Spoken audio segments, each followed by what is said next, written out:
Chers frères et sœurs d'Afrique et de la diaspora afrodescendante, après mes 2 dernières chroniques intitulées Macky Sall à la conquête de l'ONU et Il faut sauver le Mali, celle d'aujourd'hui s'intéresse à la Guinée et s'intitule Les cafards dans les placards de Doumbouya & Co. Alors que la meute d'insulteurs payés par Mamadi Doumbouya m'attaque suite à la diffusion de ma première chronique, un fait vient cruellement leur rappeler que leurs dénégations sont totalement mensongères. Le 28 avril, fidèles à leur pratique, les malfaiteurs à la tête de la Guinée ont kidnappé Mohamed Kamara, fils d'Ansou Damaro.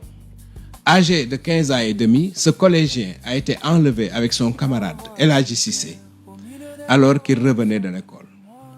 Les ravisseurs ont imposé à l'enfant d'appeler son père pour lui demander de, je cite, publier une vidéo pour demander pardon auprès de la population et supprimer ses anciennes vidéos. Fin de citation. Non sans indiquer que c'est la seule manière pour son père de le tirer du danger dans lequel il se trouve.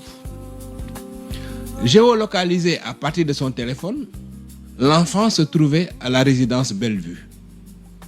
Qui disait que j'avais menti lorsque je citais dans ma dernière chronique la dite résidence parmi les laboratoires d'opération de la junte?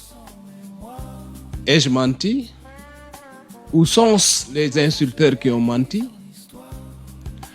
On se croirait dans un film si ces faits n'étaient pas vécus dans leur chair par les parents des 2 enfants. La veille de cet enlèvement, Ansou Damaro a tenté de m'interviewer sur sa très suivie chaîne Facebook. Le pouvoir de Conakry l'en a empêché en réduisant le débit de connexion des internautes en Guinée. Droit dans ses bottes, le courageux blogueur a clairement indexé l'homme à la manœuvre pour le rap de son fils. Mohamed Roméo Sangaré, chef de la cellule Roméo, organe de renseignement logé à la présidence. Sangaré n'en est pas à son premier forfait. C'est lui qui a infligé le coup ayant causé une hémorragie au général Sadiba Coulibaly. Encore lui qui a kidnappé les activistes Fonike Mengue et Mamadou Biloba en collaboration avec le lieutenant Ibrahima Sori Sano de la gendarmerie. Toujours lui qui, en novembre 2023, a orchestré les rapts de Sékou Kaba, du sergent-chef Moussa Seck Souma et du lieutenant Alpha Kamara dit Gangan. Vous avez bien lu.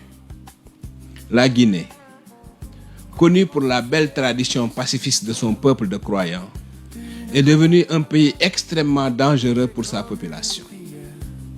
La liste des victimes de cette industrie, coordonnée par Moriba Dantili Keïta alias Kilo, aide de camp et chargé des opérations secrètes de Doumbouya, est kilométrique.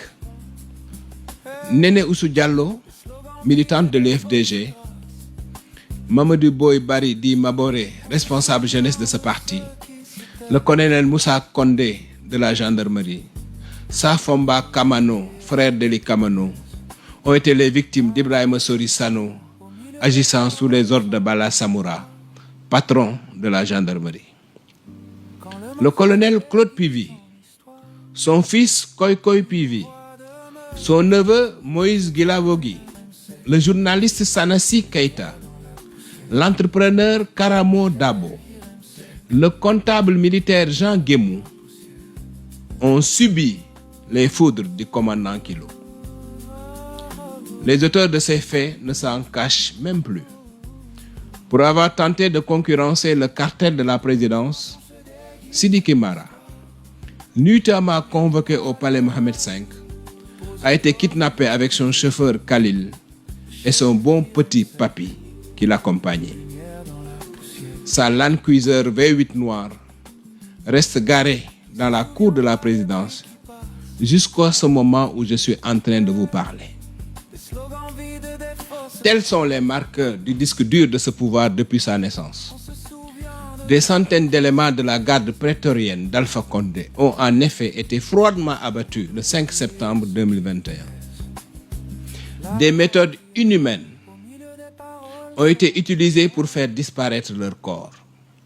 Conakry abrite de nombreux charniers. Selon une source proche de la présidence, certains corps ont été enterrés dans la cour du palais.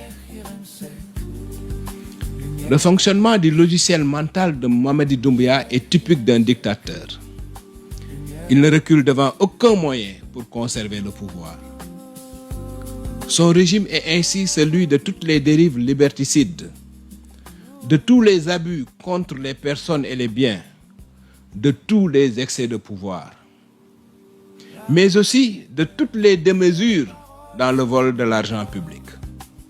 Les coupures intempestives du courant électrique à Conakry, dues à la location d'une barge turque suite au sabotage de la solution de la Sénélec, est un énorme scandale de corruption sur lequel je vais revenir en détail.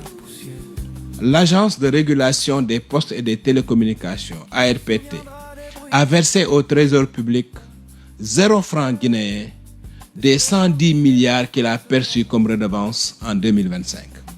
Son directeur, Mamadi Doumbouya, interpellé par le Conseil national de la transition, n'a pas daigné répondre. Tout comme il est resté muet sur les 280 milliards disparus qui devaient servir à connecter à l'Internet des zones rurales, sans doute protégées par son puissant homonyme.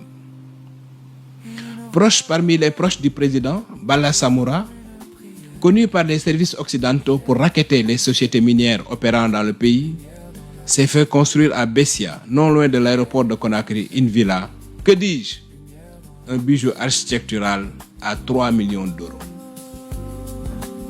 Ousmane Gawal Diallo, porte-parole du gouvernement, qui a été prompt à me répondre, les moins à s'expliquer sur un scandale de 65 milliards dans le cadre de la rénovation du ministère des Postes et des Télécommunications. En guise de réaction aux documents y afférents publiés par Abdoulatif Diallo, il a tenté de corrompre le dit journaliste pour le faire taire. L'autre répondeur automatique, Mori Condé, ministre de l'Emploi, a volé, par le biais de la vente des domaines publics, une quantité industrielle d'argent qu'il fait blanchir par Tidiane Koïta, le patron des orpailleurs de Guinée. La Guinée de Mamadi Doumbouya est le pays des scandales financiers. Je vais revenir sur les nombreuses malversations dans la gestion de Simandou 2040, ce méga projet de 200 milliards de dollars d'investissement sur 15 ans. Hey Wotang, Jisori Nyahu de, Jisori Nyahu Feu.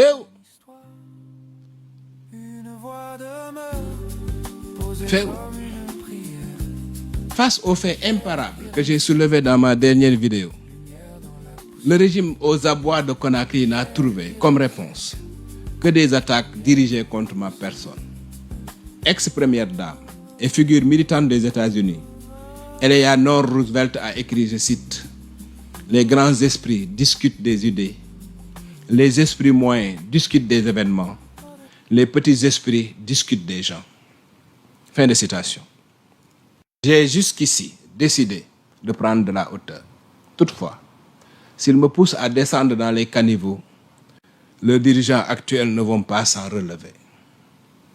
Chers messieurs du CNRD, que vous disent les prénoms Aoulatou, Mariam, Rose? Que vous disent ces prénoms? D'ailleurs, pourquoi Mamadi Doumbouya s'est-il senti obligé de publier un post sur sa page Facebook pour tenter de mettre fin à la violente dispute sur les réseaux sociaux opposant une chanteuse à une influenceuse qui furent ses invités personnels à la Mamaya de Cancan en juin 2025? Pourquoi? Les petits esprits qui se sont acharnés contre ma personne n'ont pas eu la finesse de comprendre le véritable sens de ma vidéo. Ma vidéo est un embryon d'acte d'accusation qui a été suivi de la publication d'un rapport d'Amnesty International et qui constitue le premier élément du futur dossier du CNRD devant la Cour pénale internationale. J'avais dit à Moussa Dadis Camara et à Moussa Tchekboro Camara qu'ils allaient être jugés. Ils m'avaient répondu par des insultes personnelles et des accusations de corruption. L'histoire a fini par me donner raison.